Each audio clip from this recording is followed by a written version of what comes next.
China acaba de completar un enorme cinturón verde de aproximadamente 3.046 kilómetros alrededor del Taklamakan, uno de los desiertos más extremos del planeta. Para imaginar su tamaño, sería como cubrir con árboles una distancia comparable a viajar desde Barcelona hasta Moscú. Y hay algo todavía más sorprendente. El nombre de este desierto suele asociarse con una expresión que significa algo parecido a quien entra, no vuelve a salir. Puede parecer una historia lejana, pero el polvo que sale de estas regiones también puede terminar viajando miles de kilómetros y contribuir a fenómenos como la calima que ocasionalmente cubre los cielos del sur de Europa.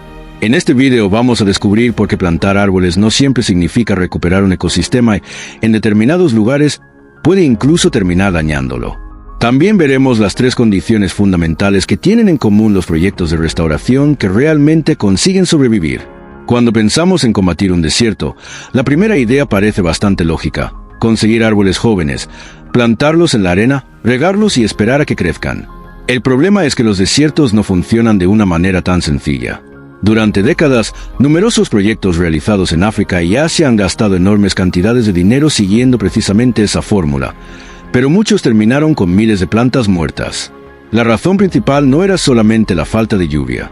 El verdadero problema era el movimiento constante de la arena. En el Taklamakan, una gran parte del territorio está formada por dunas activas. Son enormes acumulaciones de arena que pueden desplazarse, lentamente impulsadas por el viento. Algunas dunas pequeñas pueden recorrer decenas de metros en un solo año. Las más grandes avanzan con mayor lentitud, pero siguen moviéndose. Para una planta recién colocada en su trayectoria, las consecuencias son muy simples. Puede quedar enterrada bajo toneladas de arena o perder la tierra que protege sus raíces, quedando completamente expuesta al aire seco. En ambos casos, la supervivencia se vuelve extremadamente difícil. A lo largo de la historia, comunidades enteras en diferentes regiones áridas han sufrido este problema. No siempre fue necesario que apareciera una gran sequía para destruir un asentamiento. En algunos casos, fue la arena la que avanzó lentamente, cubriendo caminos, campos y viviendas hasta hacer imposible continuar viviendo allí. Por eso, antes de pensar en plantar árboles, había que solucionar una cuestión mucho más básica: conseguir que la arena dejara de desplazarse. Uno de los grandes avances de China comenzó a finales de la década de 1950. En una zona desértica de Ningxia se había construido una línea ferroviaria que atravesaba un terreno extremadamente hostil. El viento podía transportar tanta arena que las vías quedaban cubiertas después de una sola tormenta. Los trenes sufrían interrupciones constantes y mantener aquella conexión resultaba cada vez más caro. Los investigadores probaron diferentes soluciones.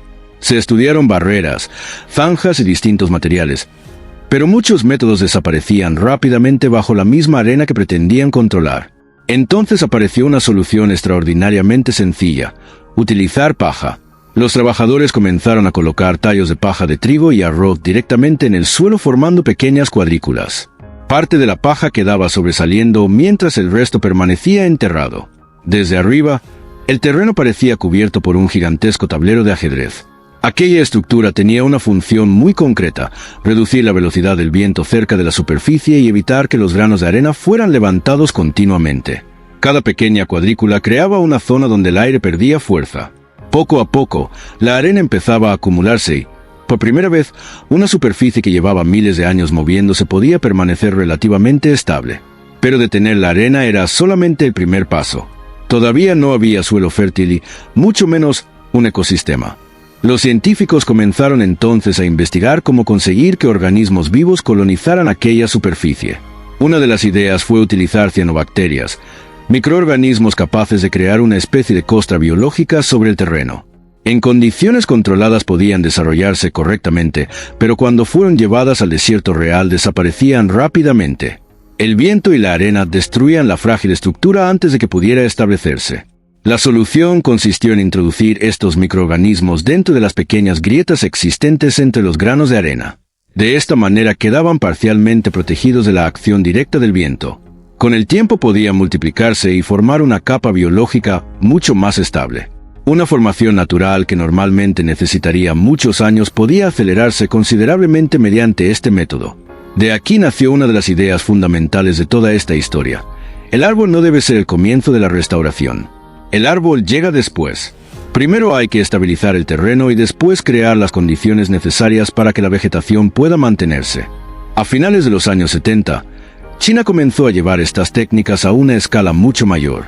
En 1978 se puso oficialmente en marcha el enorme proyecto conocido como la Gran Muralla Verde, cuyo objetivo era recuperar grandes extensiones áridas del norte del país y reducir la expansión de la desertificación. Pero uno de los ejemplos más interesantes apareció en el desierto de Kubuki, en Mongolia Interior. A finales de los años 80, Wang Wenbiao asumió la dirección de una empresa relacionada con la producción de sal en una región prácticamente dominada por la arena. El transporte de la producción era extremadamente complicado porque las rutas existentes tenían que realizar enormes desvíos. Intentar construir caminos directos era difícil porque las dunas terminaban cubriéndolos. Wang comprendió que no podía luchar contra el desierto únicamente construyendo carreteras. Si quería mantenerlas abiertas, primero necesitaba controlar el terreno que las rodeaba. Poco a poco, aquella necesidad empresarial se convirtió en un proyecto de restauración ecológica de enormes dimensiones. Una de las claves fue encontrar especies que no solamente pudieran sobrevivir en esas condiciones, sino que también ofrecieran una utilidad económica a las comunidades locales. Entre ellas destacó el regaliz, una planta medicinal capaz de crecer en terrenos arenosos y contribuir a mejorar las condiciones del suelo. Pero había otra diferencia fundamental. Los habitantes no recibían simplemente dinero por plantar. Podían obtener ingresos cuando llegaba el momento de cosechar.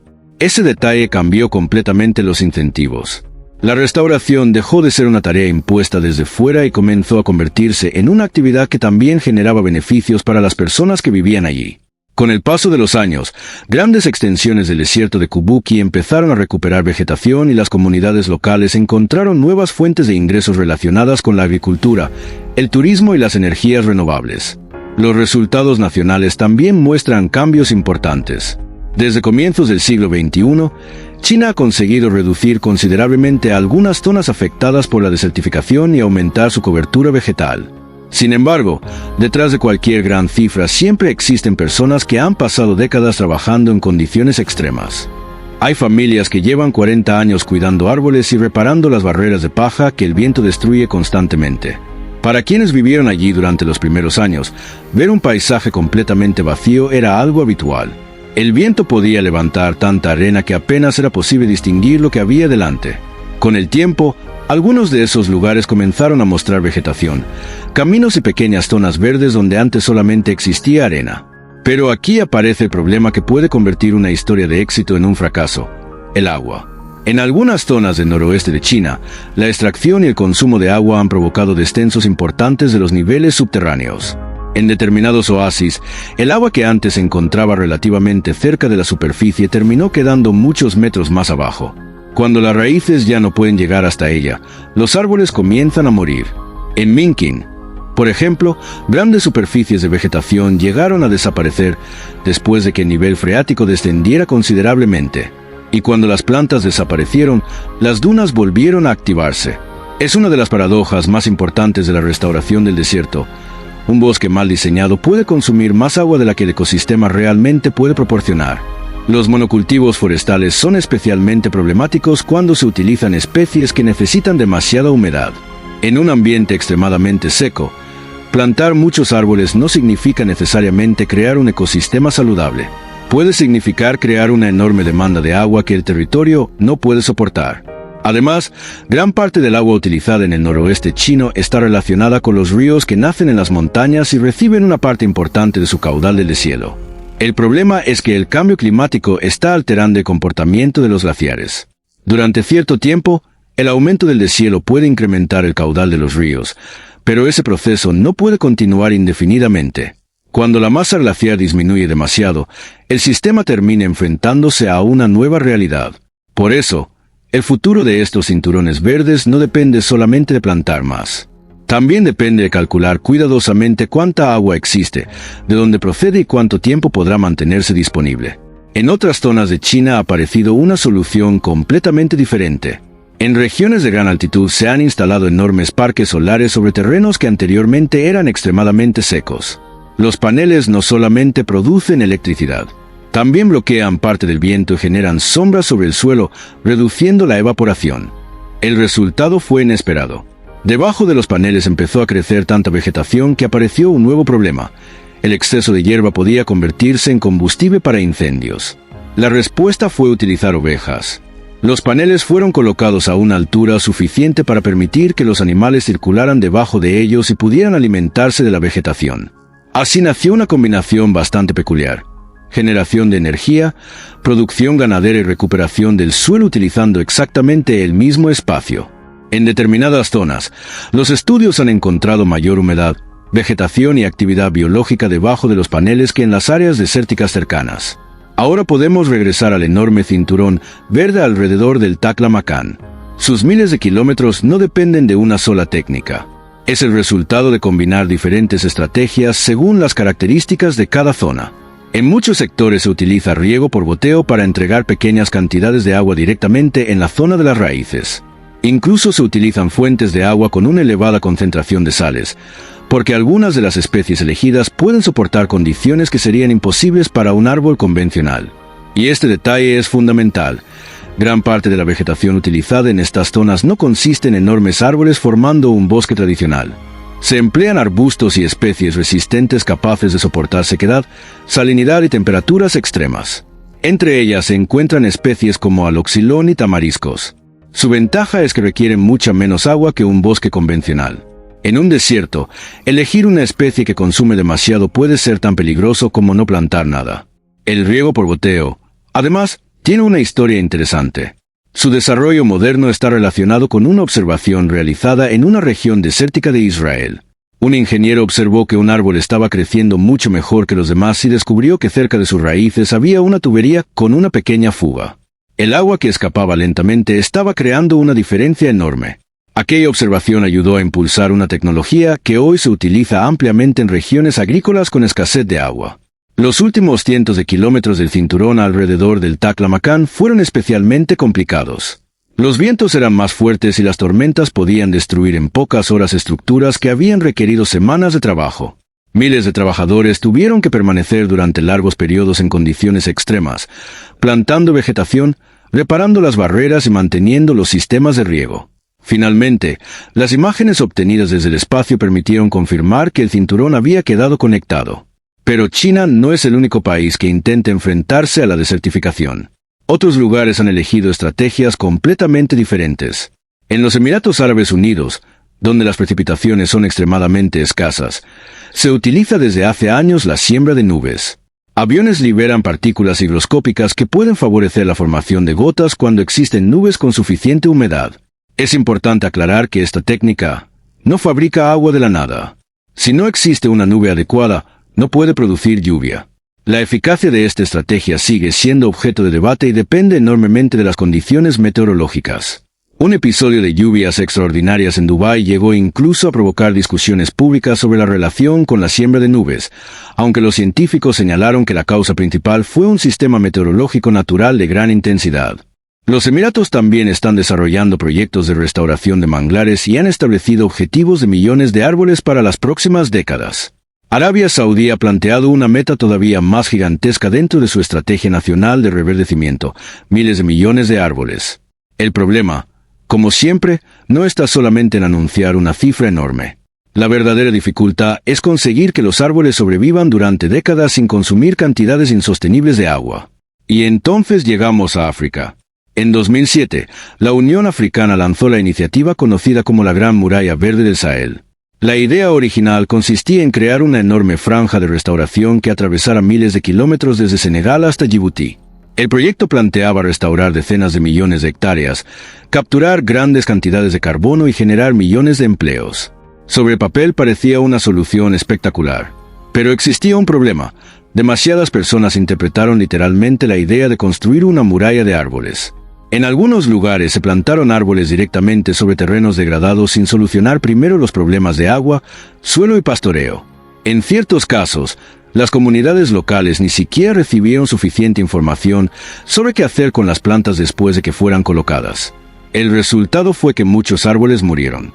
Se gastaron grandes cantidades de dinero y, en algunos lugares, los resultados quedaron muy lejos de las expectativas iniciales.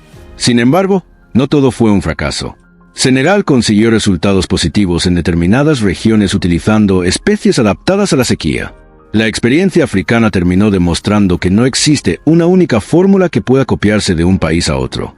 Y aquí aparece una de las historias más importantes de toda esta investigación. En 1983, un agrónomo australiano llamado Tony Rinaldo trabajaba en Níger cuando se detuvo en una carretera para reparar un neumático. Llevaba años intentando plantar árboles, pero la mayoría terminaban muriendo. En ese momento observó algo que parecía insignificante: unas pequeñas hojas verdes saliendo de un viejo tocón. Aquello le hizo comprender que debajo del suelo todavía existía vida. Muchas de aquellas plantas no estaban realmente muertas. Sus raíces seguían vivas después de años de tala. En lugar de plantar árboles nuevos, la estrategia podía consistir en proteger los árboles que ya estaban allí. Los agricultores comenzaron a permitir que algunos rebrotes crecieran y aprendieron a podarlos correctamente. De repente, una zona aparentemente desprovista de árboles comenzó a recuperar vegetación sin necesidad de construir enormes viveros ni transportar millones de plantones. El método era muchísimo más barato y podía difundirse de agricultor a agricultor. Con el tiempo, millones de hectáreas fueron restauradas mediante esta técnica conocida como regeneración natural gestionada por los agricultores. La lección era poderosa. Muchas veces la naturaleza no necesita que la reconstruyamos desde cero. Puede necesitar simplemente que dejemos de impedirle recuperarse. Esto también cambió la estrategia de la Gran Muralla Verde africana. En lugar de imaginar una línea continua de árboles atravesando el continente, comenzó a ganar fuerza una idea diferente: crear mosaicos de bosques, pastizales, cultivos y zonas restauradas adaptados a las necesidades de cada comunidad. Y aquí aparece la verdadera fórmula que conecta todas estas historias. Primero hay que estabilizar el terreno. Después hay que conocer exactamente el agua disponible. Y solamente entonces tiene sentido introducir árboles o cualquier otra vegetación que pueda sobrevivir allí. El árbol no inicia el proceso, lo completa. Si se ignoran los dos primeros pasos, se puede terminar con miles o millones de plantas muertas, dinero desperdiciado y un ecosistema todavía más vulnerable. China entendió esta secuencia en diferentes proyectos. Primero redujo el movimiento de la arena mediante barreras. Después trabajó con el agua y las condiciones del suelo. Finalmente seleccionó especies capaces de soportar el ambiente. África descubrió algo todavía más sorprendente. En determinados lugares ni siquiera era necesario plantar. El bosque ya estaba escondido bajo tierra esperando una oportunidad para volver a crecer. Pero todavía queda una gran pregunta: ¿qué impacto tiene realmente todo esto sobre el clima? En los últimos años, investigadores han estudiado si las zonas restauradas alrededor del Taklamakan pueden actuar como sumideros de carbono. Algunos resultados han sugerido cambios en las concentraciones de CO2 asociados con la vegetación y las condiciones estacionales. Sin embargo, otros investigadores han cuestionado hasta qué punto esos cambios pueden atribuirse directamente al cinturón verde. La propia arena puede participar en procesos físicos y químicos relacionados con el carbono. Por eso, el debate científico todavía continúa y hacen falta más datos para determinar exactamente cuánto carbono adicional está capturando el ecosistema restaurado. Y existe otro problema relacionado con los glaciares. El agua que actualmente alimenta a algunos de estos sistemas no puede aumentar indefinidamente. Si los glaciares continúan perdiendo masa, el suministro futuro podría convertirse en uno de los mayores desafíos para cualquier proyecto de reverdecimiento. Mientras tanto, la tecnología continúa avanzando. Los investigadores están desarrollando microorganismos capaces de ayudar a formar suelo, sistemas automatizados para instalar barreras y nuevas formas de restaurar terrenos áridos con menos agua. Y esto importa mucho más de lo que parece. Las tierras secas ocupan una parte enorme de la superficie terrestre y su degradación afecta directamente a miles de millones de personas. Incluso Europa recibe las consecuencias de estos procesos.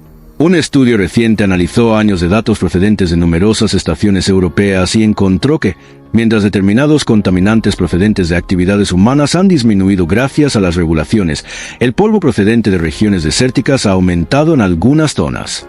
En el sur de Europa, este polvo puede llegar transportado por el viento desde el norte de África. En España lo conocemos como calima. Durante determinados episodios, el cielo adquiere un color naranja o rojizo y las partículas terminan depositándose sobre coches, edificios y carreteras.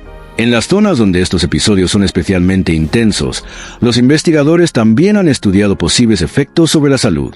La relación entre polvo, contaminación y mortalidad es compleja, pero la tendencia general muestra que el aumento de la aridez y la degradación del suelo puede tener consecuencias que van mucho más allá del lugar donde se produce el polvo. Por eso, aquella sencilla rejilla de paja utilizada por trabajadores chinos hace décadas representa algo mucho más grande de lo que parecía en aquel momento. No era simplemente una forma barata de proteger una vía ferroviaria.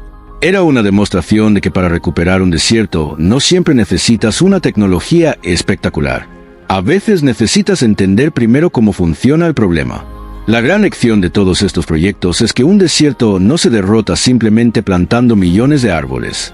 Hay que trabajar con el viento, respetar los límites del agua, elegir especies adecuadas, cuando sea posible, aprovechar la capacidad de recuperación que todavía conserva la propia naturaleza. Durante mucho tiempo, la humanidad intentó dominar los desiertos mediante la fuerza. Pero las experiencias que mejor han funcionado cuentan una historia diferente. No se trata de obligar al desierto a convertirse en otra cosa. Se trata de aprender cómo funciona, reducir poco a poco sus fuerzas destructivas y trabajar en armonía con ellas. China no consiguió frenar al Taklamakan simplemente plantando árboles. Primero aprendió a inmovilizar la arena. Después aprendió a administrar el agua. Y solo entonces permitió que la vegetación hiciera el resto. La paja no derrotó al desierto. Le enseñó a la humanidad a convivir con él.